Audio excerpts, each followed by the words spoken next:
important is historical accuracy in a historical film? The notion of accuracy in history is a really difficult one in drama because, you know, it's like saying, well, was Macbeth accurate? Is Shakespearean drama accurate? The thing is, it's not about historical accuracy. It's about whether you can make a drama work from history that means something to an audience now. So I tend to take the view that, in a way, accuracy isn't the issue when it comes to the drama. If you're writing a drama, you have the right, as a writer, to create the drama that works for you, so you can certainly change details. The truth is, nobody really knows how people spoke in Rome or how people spoke in the court of Charles II or William the Conqueror or Victoria or whoever. You have an idea from writing, from books and plays and so on.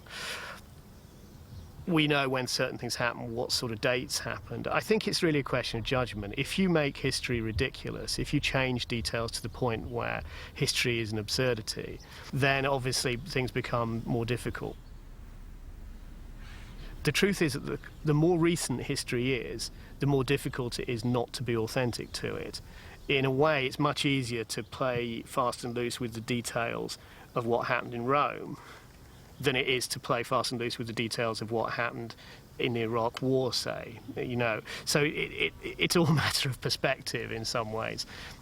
It's something that you have to be aware of and which you try to be faithful to, but you can't ultimately say a drama has to be bound by the rules of history, because that's not what drama is. Do you think that the writer has a responsibility to represent any kind of historical truth? Not unless that's his intention. If it's your intention to be truthful to history and you put a piece out saying this is the true story of, say, the murder of Julius Caesar exactly as the historical record has it, then of course that you do have an obligation, because if you then deliberately tell lies about it, you're deceiving your audience.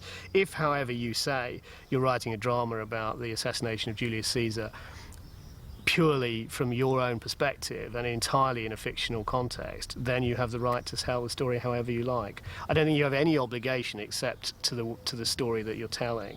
What you can't be is deliberately dishonest. You can't say this is true when you know full well it isn't. Can you think of any examples where you feel the facts have been twisted too far?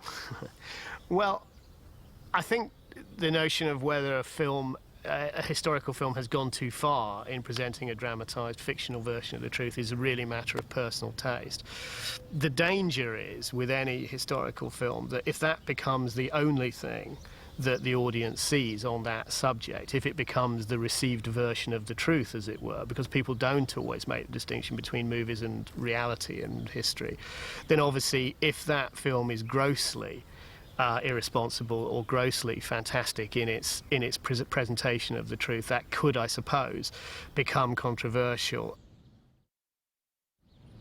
I mean, I think that the only thing anybody is ever likely to know about Spartacus, for example, the movie, is Kirk Douglas and all his friends standing up and saying, I am Spartacus, which is a wonderful moment, and it stands for the notion of freedom, of individual choice, and so on. So Spartacus, a film made in 1962, I think, if memory serves, has become, I think, for nearly everybody who knows anything about Spartacus, the only version of the truth. Now, in fact, we don't know if any of that is true, really. There are some accounts of the historical Spartacus, but very, very few. And virtually the only thing that's known about it is that there was a man called Spartacus and there was a rebellion, and many people were crucified at the end of it, as in the film. Whether that's irresponsible, I don't know. I can't say that I think it is. I think in a way Spartacus is a film that had a resonance in the modern era.